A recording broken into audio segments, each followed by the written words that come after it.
ان کے ذریعے سے اس علم کا بیج ڈالا جاتا ہے ان کے دلوں میں۔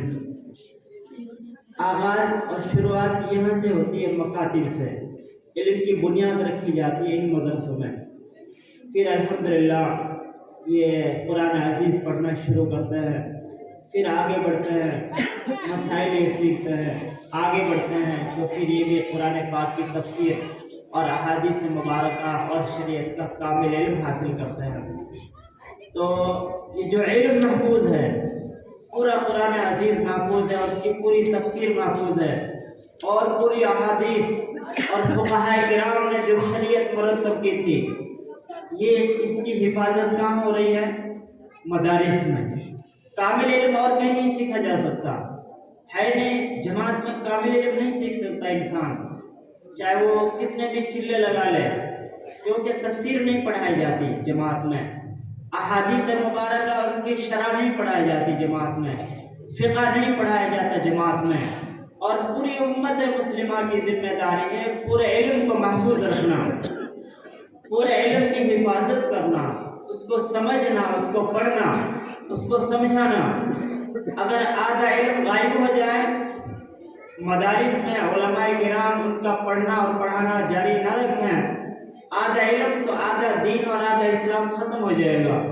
اور اگر مدارس بند کر دی جائیں تو پورا اسلام اور پورا دین ختم ہو جائے گا۔ کوئی اور شکل نہیں ہے پورے دین کو باقی رکھنے کی، علم سیکھنا اور اس کو عمل میں لانا۔ صحابہ کرام دو طرح سے حفاظت کرتے تھے دین کی، علم سیکھتے تھے اور اس کو مکمل عمل میں لاتے تھے، جو سیکھا اس پر عمل کر لیا، جو علم میں جو بات آ گئی اس پر عمل کر لیا۔ تو علم سے اور عمل سے صحابہ کرام نے دین کو، اسلام کو اور علم کو محفوظ رکھا تھا، اور ہم تک بھی جو دین پہنچا یہ اسی طرح سے، ایک طرف اس کا علم، دوسری طرف اس پر عمل۔ تو الحمدللہ یہ مراکز اسلامیہ، یہ دینی مدارس، دینی مکاتب، یہ اسلام کے اندر ان کا بہت اہم کردار ہے۔ قرآن اور سنت اور شریعت کی بقا میں، اس کی ترقی میں اسی کا اصل کردار ہے۔ تو یہ مدارس ہی ہمیں قرآن کی روشنی دیتے ہیں، یہ مدارس ہی ہمیں عقائد کی تعلیم دیتے ہیں۔ ان مدارس میں حافظ تیار ہوتے ہیں جو قرآن عزیز کو اپنے سینے میں محفوظ کرتے ہیں۔ اگر کوئی دنیا کا ظالم حکمران اور ظالم، دنیا کے جتنے بھی ظالم ہیں، وہ سب اکٹھا ہو کر پوری اپنی طاقت کے ساتھ میں وہ یہ ایک قانون بنائیں کہ ہم دنیا سے قرآن کو مٹائیں گے، وہ پورے مسلمانوں پر غالب آ جائے، ہر جگہ وہ اپنی فوجوں کو پھیلا دیں اور مسجدوں سے، گھروں سے تلاش کر کر کے قرآن پاک کو لے جائیں، پھر بھی قرآن پاک نہیں مٹ سکتا، کیونکہ قرآن پاک جتنا باہر ہے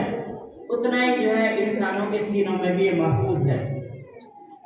قرآن پاک کو لے جاؤ ہم پھر لکھ لیں گے، پھر لے جاؤ پھر لکھ لیں گے،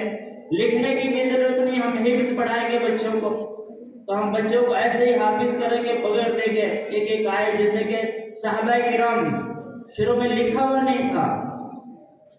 آپ صلی اللہ علیہ وسلم زبانی قرآن پاک کی آیت سناتے تھے، سب کو یاد ہو جاتا تھا،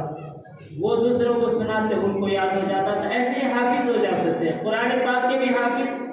اور احادیث کے بھی حافظ۔ آپ صلی اللہ علیہ وسلم نے کوئی کتاب نہیں لکھوائی، آپ ایسے ہی بیان کرتے تھے لوگوں کے سامنے، ان کو حدیث پاک یاد ہوتی چلی جاتی تھی۔ تو آج الحمدللہ پوری احادیث کا ذخیرہ، پورے علوم شریعہ کا ذخیرہ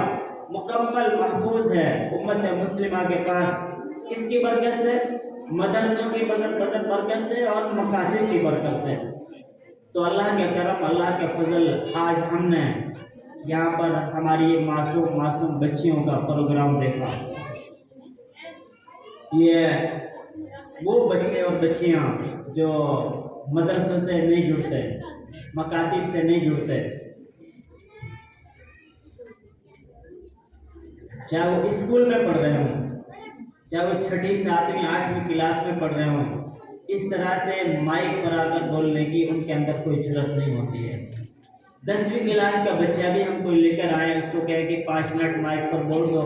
تو ہاتھ جوڑ لے گا میں نہیں بول سکتا۔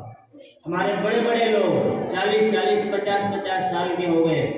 10 منٹ ان کو مائک پہ بلوایا تو ان کو ہمت نہیں ہوتی ہے۔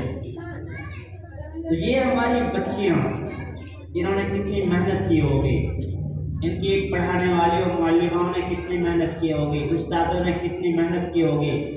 کہ آج ان کی زبانوں سے صرف قرآن کی باتیں نکل رہی ہیں، آج ان کی زبانوں سے صرف حدیث پاک نکل رہی ہے، ان کی زبانوں سے یہ اسلامی دعوت کا پیغام نکل رہا ہے، اسلامی دعوت، اسلام کا پیغام۔ یہ مدارس ہمارے لیے، یہ بچیوں کے مدارس انشاءاللہ آنے والے وقت میں یہ ہماری مستورات کے لیے، ہماری مستورات کے لیے یہ ہدایت اور رہنمائی کا ذریعہ بنیں گی یہ بچیاں۔ آج مستورات کی جماعت کے لیے کوئی کو سنبھالنے والا نہیں ملتا، تعلیم کرنے والا نہیں ملتا۔ یہ بچیاں عالمہ فاضلہ فاضلہ بن کر انشاءاللہ ایک ایک گاؤں کی ہدایت کا ذریعہ بنیں گی، ایک ایک گاؤں کی سینکڑوں عورتوں کی ہدایت اور اسلام کا یہ ذریعہ بن جائیں گے انشاءاللہ۔ یہ یہاں علم حاصل کر کے اپنے جہاں بھی رہیں گے انشاءاللہ مکتب قائم کریں گے اور تعلیم کیا کریں گے۔ ایک ان پڑھ کی تعلیم ہوتی ہے، ایک پڑھی لکھی کی تعلیم ہوتی ہے، دونوں میں بہت فرق ہے۔ وہ بچیاں، وہ عورتیں جو بہت کم پڑھی لکھی ہیں، وہ کچھ پڑھتی ہیں اور سمجھ میں بھی نہیں آتا۔ یہ عالمہ اگر تعلیم کرے تو اس کا الگ ہی اثر ہوتا ہے، سب کو سمجھ میں آتا ہے اچھا۔ اور عورتوں کے متعلق بہت سارے مسائل ہیں، عورتوں سے متعلق بہت سارے مسائل ہیں جو عورت صرف عورت سے پوچھ سکتی ہے، اپنے مرد سے بھی شرماتی ہے، کچھ ایسی باتیں ہوتی ہیں عورتوں کی۔ تو اس علم کو، عورتوں سے متعلق جو علم ہے اس علم کو یہ بچیاں سیکھیں گی، عالمہ فاضلہ بنیں گی، اور انشاءاللہ جو عورتیں دیندار ہیں، جو دین سیکھنا چاہتی ہیں، نیک صالحہ بننا چاہتی ہیں، تو انشاءاللہ ان کے یہ سوالات کا جواب دیں گی، ان کی پریشانیوں کو حل کریں گی اور ان کے لیے سیدھا راستہ دکھانے والی بنیں گی یہ بچیاں انشاءاللہ العزیز۔ تو میرے بھائیوں، بچیوں کو ہم نے دیکھا ماشاءاللہ بہت اچھی محنت ہے، بہت اچھی محنت ہے الحمدللہ۔ یہ تو ان کی تقریر ہم نے سنی، ہم نے ان کا امتحان بھی لیا ہے کتابوں کا بھی، ماشاءاللہ کتابوں میں بھی بہت اچھی محنت ہے الحمدللہ۔ اور یہ کوئی باہر کی نہیں ہے، اپنی ہی بچیاں ہیں، 10 15 20 سال کی بچیاں، میں کچھ نہیں آتا، ان کو کلمہ سے یاد نہیں ہے۔ ان کو سناؤ اسلامی عقائد، ان کو کہیں کہ اسلامی عقائد بتاؤ، وہ اسلامی عقائد نہیں بتا سکتی۔ ان سے پوچھو فرشتوں کے بارے میں بتاؤ، فرشتوں کے بارے میں اسلام کی کیا تعلیم ہے، فرشتوں کی حقیقت کیا ہے، وہ کون ہے، نہیں بتا سکتی۔ 60 سال کی عورت بھی سے پوچھو تقدیر کے بارے میں بتاؤ، تقدیر کیا ہے، اور ایک مسلمان کا کیا عقیدہ ہونا چاہیے تقدیر کے بارے میں انہیں نہیں پتا۔ حالانکہ یہ بنیادی چیز ہیں، اسلامی عقائد ہیں، ان کو اگر کوئی نہیں جانے گا تو وہ مومن نہیں ہے۔ قبر کے بارے میں، حشر کے بارے میں، جنت اور جہنم کے بارے میں، نبیوں کے بارے میں، آسمانی کتابوں کے بارے میں، اللہ تعالیٰ کی ذات اور صفات کے بارے میں ہر مومن اور مومنہ پر فرض ہے کہ ان کی تفصیل معلوم کر کے ان کا یقین دل میں پیدا کریں۔ تو جب پڑھیں گے نہیں، جماعتوں میں نہیں جائیں گے، ان کو کیا پتا کیا ہے ایمان اور ایمانی عقائد کیا ہیں۔ ایک مومن کو اللہ تعالیٰ کے بارے میں، اللہ تعالیٰ کی ذات اور صفات کے بارے میں، قیامت کے بارے میں، جنت اور جہنم کے بارے میں، تقدیر کے بارے میں اور نظام عالم کے بارے میں کیا یقین رکھنا چاہیے کہ مومن کو، تو بہت ساری عورتوں کو نہیں پتا، بہت سارے مردوں کو نہیں پتا۔ تو ان مدارس کے ذریعے سے سب سے پہلے جو بنیادی چیز ہے، جو سب سے بڑا فریضہ ہے، وہ کیا؟ ایمان، ایمان کا سیکھنا، ایمانی عقائد کا سیکھنا، اپنے ایمان کو محفوظ رکھنا۔ تو یہ بہت بڑا یہ عمل ہے اور بہت بڑی یہ نیکی ہے اور بہت بڑی یہ ذمہ داری ہے کہ اپنے بچے اور بچیوں کو پہلے اسلامی عقائد سکھانا، یہ بنیادی چیز ہے۔ عقائد اگر نہیں سیکھے تو پھر نمازیں بھی بیکار، روزہ بھی بیکار، حج بھی بیکار، ہر عمل بیکار، آخرت میں اس کا کوئی ثواب نہیں۔ اگر بندے نے، کسی مرد نے یا عورت نے یقین نہیں سیکھا، یقین نہیں بنایا، ایمان نہیں سیکھا، ایمان کی باتیں نہیں سیکھی، تو کتنے بھی وہ نیک عمل کرے، تہجد پڑھے، کچھ بھی کرے، وہ آخرت میں اس کا کوئی ثواب نہیں ملے گا۔ تو ان مدارس میں جو یہ کتابیں پڑھائی جاتی ہیں، ان کو پڑھ کر یہ ایمان سیکھتے ہیں، ایمانی عقائد کو سیکھتے ہیں، جو ماں باپ کی سب سے پہلی ذمہ داری ہے کہ اپنے بچے اور بچیوں کو ایمانی عقائد سکھاؤ، دین سکھاؤ۔ تو الحمدللہ یہاں اس مدرسے میں، اور سینکڑوں مدرسے ہیں میوات میں، لڑکوں کے بھی اور لڑکیوں کے بھی، وہاں جو سب سے بڑا فائدہ ہے وہاں اپنے بچے اور بچیوں کو بھیجنے کا، وہ یہ ہے کہ کم سے کم ان کا ایمان ٹھیک ہو جاتا ہے، اسلامی عقائد انہیں معلوم ہو جاتے ہیں تفصیل کے ساتھ میں، ایک مومن کا کیا عقیدہ ہونا چاہیے، عمل میں چاہے کمزوری ہو مگر ایمان اور یقین اور عقیدہ ان کا اچھا اور کامل ہوتا ہے۔ اعمال میں کمزوری وہ دوسری چیز ہے، لیکن اعمال میں کمی بیشی رہی تو وہ چلے گی، لیکن عقیدہ اور ایمان میں کمزوری رہی تو وہ ہرگز نہیں چلے گی آخرت میں، یہ آدمی کامیاب ہو نہیں سکتا۔ تو اللہ تبارک و تعالیٰ ہمارے بچیوں کو کامیابی عطا فرمائے،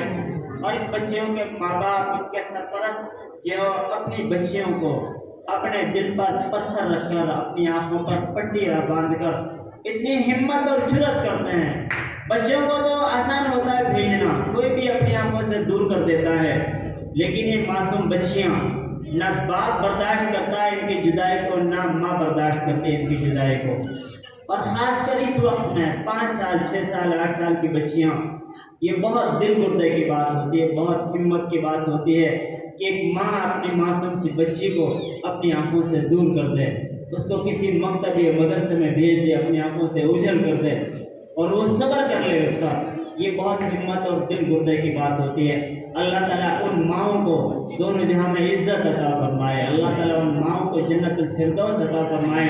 جو مائیں اتنی جرأت اور ہمت دکھاتی ہیں کہ اپنی بیٹیوں کو مدرسوں کے حوالے کر دیتی ہیں۔ اللہ تعالیٰ ان باپوں کو بھی جنت عطا فرمائے، ان کو کامیاب فرمائے کہ جو فیس دے دے کر 5,000 10,000 15,000 20 ہزار فیس دے دے کر اپنے بچیوں کو علم دین سکھا رہے ہیں۔ اسکولوں میں تو بہت سارے لوگ فیس دے رہے ہیں، مگر وہ لوگ بڑے باہمت ہیں اور بڑے نیک ہیں، وہ لوگ بڑے اچھے ہیں، وہ لوگ جو اپنی بچیوں کو مدرسوں میں بھیجنے اور فیس دے رہے ہیں۔ یقیناً یہ فیس ان کے لیے آخرت میں نجات اور ہدایت کا ذریعہ، بخشش کا ذریعہ بنے گی، اور دنیا میں بھی ہدایت کا ذریعہ بنے گی انشاءاللہ۔ یقیناً اس کا اچھا صلہ ملے گا ماں باپ کو۔ ماں باپ کو تو اس پر بھی نیکی ملتی ہے کہ بازار میں سے وہ اپنے بچیوں کے لیے سبزی خرید کر لے کر آیا، 50 روپے کی سبزی لے رہا ہے، اس پر بھی ثواب لکھ دیا جاتا ہے باپ کو۔ یہ اپنے بچوں کے لیے 50 روپے کی سبزی لے کر آیا، فرشتے اس کا ثواب لکھ دیتے ہیں۔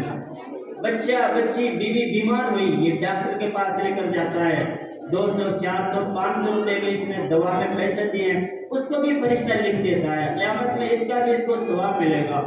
ہم اپنے بیٹے بیٹیوں کے لیے چپل خریدتے ہیں، کپڑے خریدتے ہیں، اس پر بھی ثواب ملتا ہے۔ کب؟ جب مسلمان یہ جانتا ہو کہ ان چیزوں میں بھی ثواب ہے، تب ثواب ملتا ہے۔ کوئی ثواب کی نیت ہی نہ کرے، کوئی یہ مسائل جانتا ہی نہ ہو، ایسے بس اپنی مستی کے لیے وہ بھی بچوں کی ضرورتیں پوری کر رہا ہے،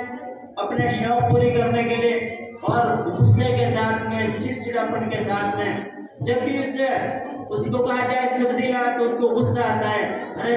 ہر روزانہ سبزی کل تو لایا تھا، ماچس ختم ہو گئی، ابھی سے ختم ہو گئی، کپڑے پھٹ گئے، کیوں پھٹ گئے کپڑے، برتن ٹوٹ گئے، کیوں ٹوٹ گئے، جو لڑائی جھگڑا کرتا رہتا ہے ایک بات پر، اس کو ثواب نہیں، جو اندر سے خوش ہوتا ہے کہ میں جو اپنے بیوی بچوں کے لیے خرچ کر رہا ہوں، ان کی ضرورتیں پوری کر رہا ہوں، ان کے لیے مکان روٹی کپڑے کا انتظام کر رہا ہوں، مجھے آخرت میں اس کا ثواب ضرور ملے گا، تو ان لوگوں کو ثواب ملتا ہے اس پر۔ تو جب روٹی کپڑے مکان پر ثواب ہے، تو وہ لوگ جو اپنے بیٹے اور بیٹیوں کو مدرسوں میں بھیج رہے ہیں اور ان پر روپے پیسے خرچ کر رہے ہیں، تو کیا اس پر ثواب نہیں ملے گا؟ اس پر تو 1 کے لاکھوں ملیں گے، 1 کے لاکھوں ملیں گے،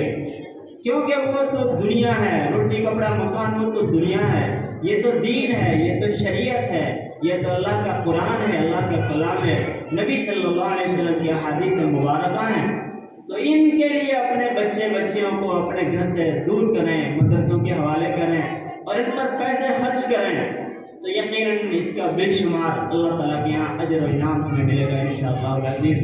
تو الحمدللہ آج کے پروگرام سن کر بہت خوشی ہوئی ہے۔ ہم نے صبح امتحان بھی لیا تھا،